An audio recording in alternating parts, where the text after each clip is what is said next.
You're gonna like this one because thousands of people do this on a yearly basis. I'm excited to share with you an opportunity to become a homeowner that you probably never thought possible. It's gonna open up your eyes to an opportunity to actually own a home, and you don't need good credit. You don't need credit at all to buy a home this way. So look, we've all been there, banged up, bruised credit, lost a job, divorce, death, injured on a job, whatever it may be. A couple of months go by, you get down, your credit gets backed up, and next thing you know, it's bruised. It's hard to finance anything, especially when it comes to buying a house. But I'm gonna show you, grab a pen and a piece of paper, the steps that you can take to buying a home without a bank or a mortgage company, most importantly, how to find these homes, and how to negotiate the best offer for you. You have to understand that within 30 days of you watching this 15-minute video, you're gonna be equipped with the tools necessary to go out and find a home, buy it without a bank, and close on it, and move in. Now, really quick, allow me to introduce myself. My name is Wayne Turner. For nearly 30 years, I've helped thousands of people buy and sell their homes. I've bought, flipped, built, done just about everything when it comes to real estate. So I'm excited to share with you the information that will help you through the process of anything when it comes to real estate. This information doesn't cost you anything. It's free to subscribe. You'll want to share this information, comment, ask questions, and be interactive as we follow through and walk through this video in less than 15 minutes. So let's jump in. Now, the technical term to buy a house this way is called owner's terms, but don't let that deter you, because oftentimes people hear owner's terms and they're like, oh, well, that's the terms of the owner. Listen, you have to understand the way to buy a house this way, everything is negotiable. The answer is always no unless you ask, and everything's negotiable. And it's not necessarily the terms of the owner. You have to agree upon it. Everything is negotiable. And the reason why they call it owner's terms, because there's no bank or no mortgage company involved. The homeowner, property owner, whether they own a house, whether it's a duplex, quadruplex, multifamily, commercial, duplex, it doesn't matter. There's properties out there all around the country where you can buy a home this way, just like this one I'm standing in front of, that's $350,000. This is a 2,100 square foot house, 4 bedrooms, 3 full baths, in a suburban area 45 minutes outside of New Orleans, Louisiana. And yes, you can buy a home exactly how I'm gonna show you, this one right here. Now, when it comes to the details of buying a home this way, they call it owner's terms. And the term meaning that the length of term that you're going to finance it. You're not going through a bank or a mortgage company. The seller is basically financing the home. But they'll do that on 15, 20, 30 years, just like a traditional mortgage company. They also will charge you an interest rate, and you're also going to negotiate the price on that home between you, and the seller. But look, here's where it can get tricky. The seller can do what they call a balloon payment. You may have heard of that term, or a call. That means after 2 to 3 to 5 years, once again, everything's negotiable in the contract up front. They can say that you're gonna pay me in full. In other words, I'm gonna finance the property, you're gonna live in it for 2 or 3 years, but after 2 to 3 to 5 years, whatever you negotiate between you, the buyer, and the seller is requesting all of their monies at that point in time into the future. Now look, I know what you're thinking. Don't panic, stay with me. Oftentimes people are like, Wayne, I can't finance it now. How am I going to finance it in the future? And I'm going to share with you how you can do that. You see, once you take ownership in the home, you own the home. It's your home. You got driver's license, you're paying taxes, you're paying insurance, you have utility bills in your name, and most importantly, you have the closing documents that you purchased the home between you, the buyer, and the seller. You've also been paying payments on this, right? So you can show all that to a mortgage company. You have to understand, you're doing the banks a favor by letting them loan you money. Not only are you doing them a favor, but you now have equity in the property. So you bought the home for X number of dollars, you put money down on the home, you've got a balance that you've been paying down because you've been paying monthly payments, and then that property's going up in value. So now you have built-in equity. You've lived in the house for 2 to 3 years. Another thing that's really important that people have to understand, if you have filed bankruptcy 2 years after your discharge date, you can actually get an FHA loan on a home. But look, I tell you that so you can have the confidence knowing that you can buy a house that way within 2 to 3 years out, 3 years on a conventional, 2 years on an FHA, but that doesn't mean you can just kind of go buck wild and have your credit crashed and trashed. You need to maintain a 620 higher credit score, have proof of income, proof on your job, proof of tax returns. If you're self-employed, you got to watch writing so much stuff off. I get it. I know where you're coming from, because you write off tools, you write off absolutely everything, anything that you're doing, you write it off, right? So you can have a less tax basis. No one likes to pay taxes, me included, I get it. However, you have to make sure that your basis, your credit, and everything is up to par during that 2 to 3 year time frame. And after which, You can go to a traditional bank mortgage company, and it's almost like what they call a streamlined refinance. If somebody lived in their home and they already had financing on the house and they wanted to lower the rate, for example, that would be a streamlined refinance because everything is in your name. The deed's in your name, the property is, you own it, and it's yours. So that way, when you go to a lender, it makes it super easy for you to transition from that seller's loan that they've been carrying to the mortgage company. But look, before we move on, there's something critical that you must understand before buying a home this way, and that is it cannot be done with just a handshake. Buying a house this way is completely legal, and it needs to be done legally. That means an offer to purchase in writing is agreed upon. You can download contracts, you can find all that kind of stuff. You can go to easylandlordforms.com, for example, you can get contracts, you can find all this stuff, right? But it has to be done legally. It has to be recorded with an attorney, closed with an attorney, and recorded in your county tax assessor's office and deed. Listen, there's an old saying, if it's not in writing and it's not signed and it's not notarized, it didn't happen. Now let's switch back real quick to the terms in the purchase. You see, when you close the house like this, you're going to use a closing attorney or a title company. It's going to cost you anywhere from $400 to $500. You're also going to look at a title policy. Now, title policy covers you on the house from the day you purchase it, from anything back. So if anything's been done, work, central heat and air, anything like that on the property, they will double check for you to make sure there's no back taxes, liens, encumbrances, mechanical liens, or anything like that. That way, no one's going to come knocking on your door and say, hey, you owe me $5,000. And be like, I just bought this house. And be like, well, the owner's supposed to pay me. Somebody's got to pay me. You're not going to deal with all that crap. You get a title policy. You'll want to get a title policy. Some areas, counties, parishes, states, the seller pays, some the buyer pays. Depends on where you live. You'll just have to call a real estate attorney and ask them. You can Google, find a good one in your area, your town. Ask them if they got a blank contract that you can use whenever you find a house this way. But you'll want to make sure it's recorded. And you'll also want to ask this question. This is important.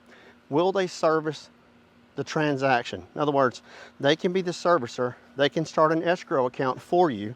They can hold monies in escrow because in addition to paying a principal and interest payment, now you don't have to pay private mortgage insurance. There's no mortgage company involved. However, you will have a principal balance plus the interest that you're agreeing to pay the seller, and then you'll also have taxes and insurance because this property is going to be yours. You can paint it, cut the grass, do whatever. It's your home. Even though the seller's financing it, all they're doing is acting as the mortgage company. The cool thing about that is they don't do background checks, crazy detailed credit checks. Most of the time they don't even verify your income or your taxes. However, you do have to have some skin in the game, meaning a down payment. And once again, everything's negotiable, but what we're seeing for the most part is sellers are wanting a minimum of 10% down. That's not to say you have to have that. Some sellers are willing to take 6, 7, 8%. Some of them want as much as 10, and there's a few out there that won't do it for less than 15 or 20. So back to the attorney. The servicer, the attorney's going to service the loan, and what happens is you simply pay that attorney on a monthly basis, or they can do direct draft. If they pull your money, they're going to hold your money, and they're also going to figure out what are the taxes, what are the insurance on a monthly basis so they can pay it. That way, when that comes due every year, your taxes and insurance, the funds are there to actually pay it. That way you don't have to come up with it in one lump sum. Things kind of get behind the 8 ball. Next thing you know, your Christmas and set in and birthdays, and so it's much easier to just have it in one payment. They escrow that a payment. Makes it super simple, super easy. Now, the only negative to that is they may charge you $30 to $35 on a monthly basis to do that, but it just simplifies everything. It makes it super easy so you pay one person, not just the seller, and most importantly, you make sure the seller's getting their money. And in some states like Louisiana, they have this process, it's called bond for deed, where the home actually does not have to be paid for. This home, there's still a balance on this home. The seller is selling this home through the process of called a bond for deed. And it's quite simply a matter of you take ownership, they want 10% down, $35,000. They'll finance this house over 30 years. Your payment would be literally less than $2,800 a month on a home like this, for an example. And there's a 3 to 5 year call on it. Once again, everything is negotiable. Now, something else that you need to be made aware of is when you sign these documents, oftentimes there's a prepayment penalty. You just need to ask the seller, is there a prepayment penalty?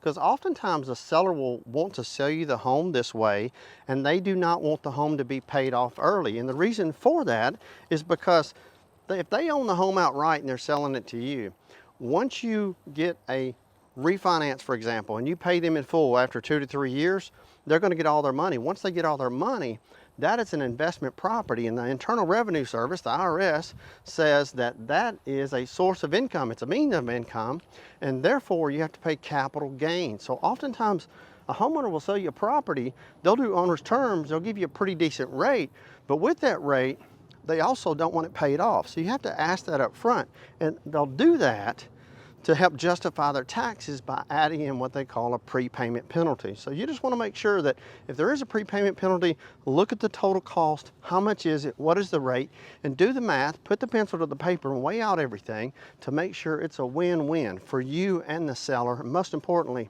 your family.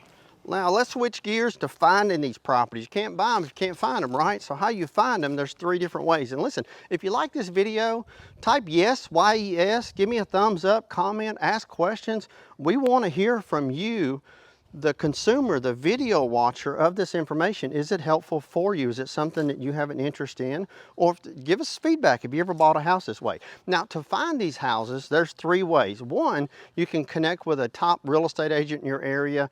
It's easy to find agents. You just have to do a little research. Look on Facebook Marketplace is a good place to look for agents. They're marketing, promoting property. You can go to Google, look at reviews. Google reviews is a good source. But go to those real estate agents and say, hey, can you give me a list of owner's terms properties? You see, there's a search filter in all multiple listing service, the MLS, that realtor database, right? The real estate appraisers use, real estate agents use.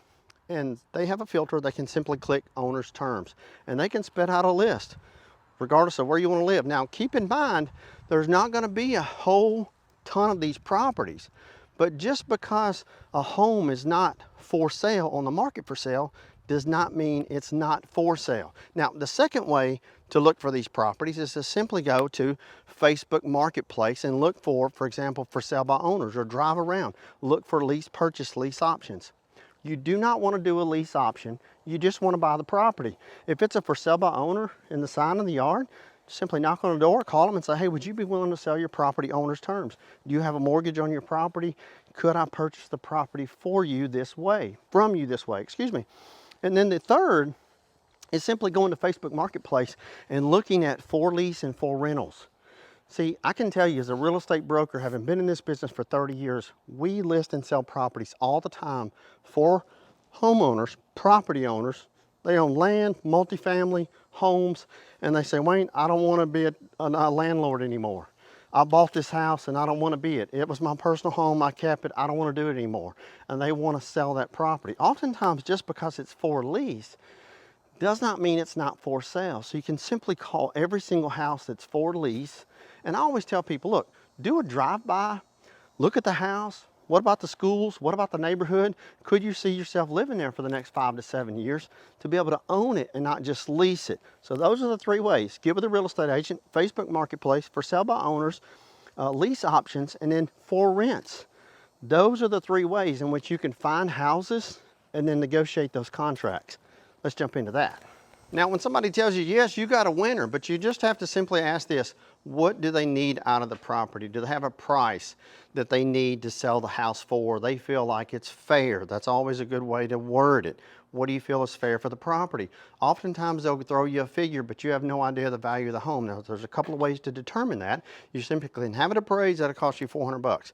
You can have an appraiser pull comps for you, but not a full appraisal. They still may charge you a couple of $100s. You can have a real estate agent look at it and you just tell them, hey, I'm looking to buy the house straight from the owner. What would you charge me just to pull comparable properties?